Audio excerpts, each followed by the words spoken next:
Hi hello friends, talk only PSCയിലേക്ക് ഞാൻ എല്ലാവരെയും സ്വാഗതം ചെയ്യുകയാണ്.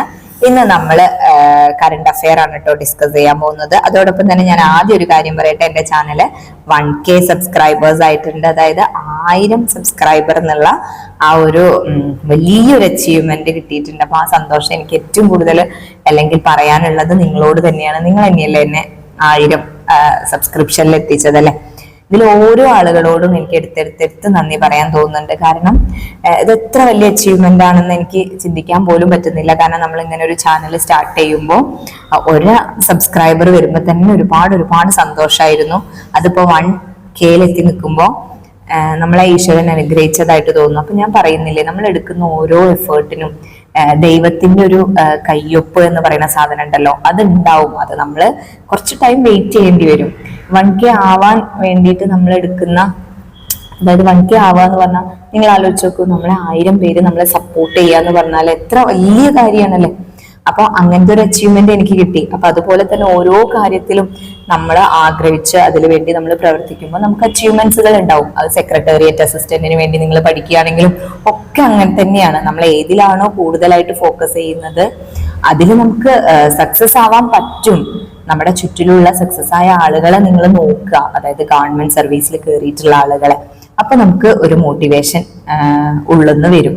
ഓക്കെ, അപ്പൊ നമ്മൾ കൂടുതലൊന്നും പറയുന്നില്ല, എല്ലാവർക്കും അവരുടെ അച്ചീവ്മെന്റ്സുകളിൽ എത്താൻ ഞാൻ ദൈവത്തിനോട് പ്രാർത്ഥിച്ചുകൊണ്ട് ഇന്നത്തെ ക്ലാസ് സ്റ്റാർട്ട് ചെയ്യാണ്.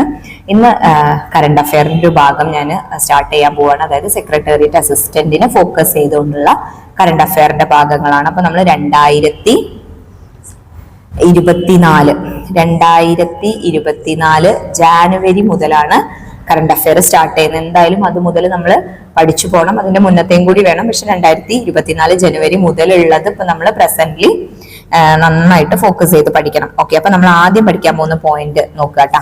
ഒന്നാമത്തെ എന്താ? സംസ്ഥാന സ്കൂൾ കലോത്സവത്തിന്റെ മൊബൈൽ ആപ്പ്. സംസ്ഥാന സ്കൂൾ കലോത്സവത്തിന്റെ മൊബൈൽ ആപ്പ് കേട്ടിട്ടുണ്ടോ? ഉത്സവം എന്നാണ് ആ മൊബൈൽ ആപ്പിന്റെ പേരിട്ട്. അപ്പൊ എന്താണ്? സംസ്ഥാന സ്കൂൾ കലോത്സവത്തിന്റെ മൊബൈൽ ആപ്പാണ് ഉത്സവം. പഠിച്ചു വെക്കട്ടെ, പഠിച്ച് അങ്ങോട്ട് പോവാ. പിന്നെ നമ്മൾ അതിനുവേണ്ടി വേറെ സമയം കണ്ടെത്തേണ്ടതില്ല. നമ്മൾ 10 എണ്ണം മാത്രമാണ് ഡിസ്കസ് ചെയ്യുന്നത്. ഓക്കെ, അപ്പൊ സംസ്ഥാന സ്കൂൾ കലോത്സവത്തിന്റെ മൊബൈൽ ആപ്പ് എന്താണ്?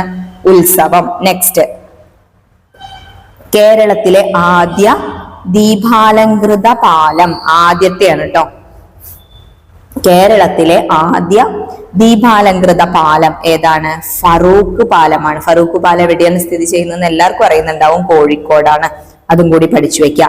നെക്സ്റ്റ്, 1,00,000-ന് മുകളിൽ ജനസംഖ്യയുള്ള കേരളത്തിലെ നഗരങ്ങളിൽ ഏറ്റവും വൃത്തിയുള്ള നഗരം എന്നറിയപ്പെട്ടത് അല്ലെങ്കിൽ ആയി മാറിയത് ഏതായിരുന്നു? ആലപ്പുഴയാണ് കേട്ടോ. ആലപ്പുഴ എന്താണ്? 1,00,000-ന് മുകളിൽ ജനസംഖ്യയുള്ള കേരളത്തിലെ നഗരങ്ങളിൽ ഏറ്റവും വൃത്തിയുള്ള നഗരമാണ് ആലപ്പുഴ. ക്ലിയർ? നെക്സ്റ്റ്, ലക്ഷദ്വീപിലെ ആദ്യ ഓൺ ഗ്രിഡ് സോളാർ പദ്ധതി പ്രധാനമന്ത്രി നരേന്ദ്രമോദി ഉദ്ഘാടനം ചെയ്തത് എവിടെ വെച്ചാണെന്നാണ് ചോദ്യം. എവിടെയാണ്? കവരത്തി ആയിരുന്നു കേട്ടോ. അതിന്റെ ഉത്തരം എവിടെയാണ്? കവരത്തി. കവരത്തിയിലാണ് ഉദ്ഘാടനം ചെയ്തത്. ലക്ഷദ്വീപിലെ ആദ്യ ഓൺ ഗ്രിഡ് സോളാർ പദ്ധതി പ്രധാനമന്ത്രി നരേന്ദ്രമോദി ഉദ്ഘാടനം ചെയ്തത് കവരത്തി. പഠിച്ചു വെക്കുക. മലയാളത്തിലെ ആദ്യ വനിതാ ന്യൂസ് റീഡർ എല്ലാവർക്കും അറിയുന്നുണ്ടാവും അല്ലെ? ഹേമലത. ഹേമലതേനെ പരിചയമില്ലാത്ത അധികം ആരും ഉണ്ടാവും തോന്നുന്നില്ല. അപ്പൊ മലയാളത്തിലെ ആദ്യ വനിതാ ന്യൂസ് റീഡർ ആരാണ്? ഹേമലതയാണ്. നെക്സ്റ്റ്, ഇന്ദ്രൻസിന്റെ ആത്മകഥ.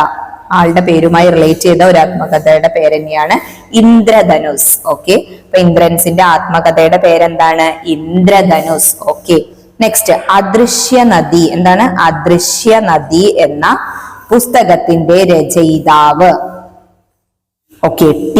പത്മനാഭനാണ് കേട്ടോ. ആരാണ് അദൃശ്യ നദി എന്ന് പറഞ്ഞ പുസ്തകത്തിന്റെ രചയിതാവ്? T. പത്മനാഭൻ. അദൃശ്യ നദി. ഓക്കെ, ജനുവരിയിൽ MS സ്വാമിനാഥൻ പുരസ്കാരം നേടിയ വ്യക്തി, കേരളത്തിലത്തെ വ്യക്തി professor BR Kamboj. Okay, professor BR Kamboj ആണ് 2024 ജനുവരിയിൽ MS സ്വാമിനാഥൻ പുരസ്കാരം നേടിയത്. മുൻ മന്ത്രി KM മാണിയുടെ ആത്മകഥയുടെ പേരെന്താണ്? ആത്മകഥ എന്ന് തന്നെയാണ്.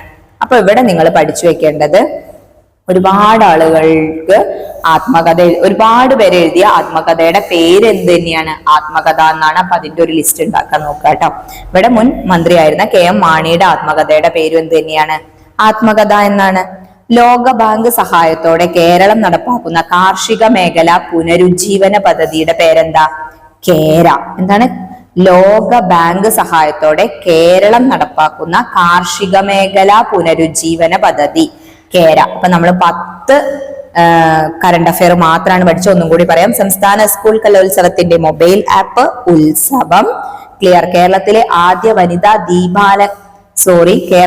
ആദ്യ ദീപാലംകൃത പാലം ഫറൂഖ് പാലം കോഴിക്കോട്. 1 ലക്ഷത്തിന് മുകളിൽ ജനസംഖ്യയുള്ള കേരളത്തിലെ നഗരങ്ങളിൽ ഏറ്റവും വൃത്തിയുള്ള നഗരം ആലപ്പുഴ.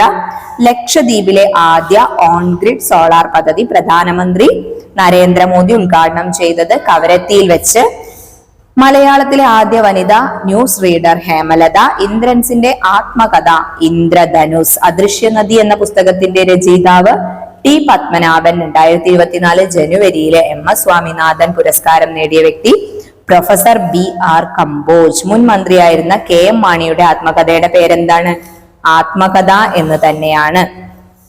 ലോക ബാങ്ക് സഹായത്തോടെ കേരളം നടപ്പിലാക്കുന്ന കാർഷിക മേഖല പുനരുജ്ജീവന പദ്ധതിയാണ് കേര. അപ്പൊ നമ്മളിന്ന് 10 കറണ്ട് അഫയറെ പഠിച്ചിട്ടുള്ളൂ. നമുക്ക് 5 മാസം ഉണ്ട്. 5 മാസം കൊണ്ട് ഇത്തരത്തിൽ 10 വെച്ച് പഠിച്ചാൽ തന്നെ ധാരാളമാണ് നമുക്ക്.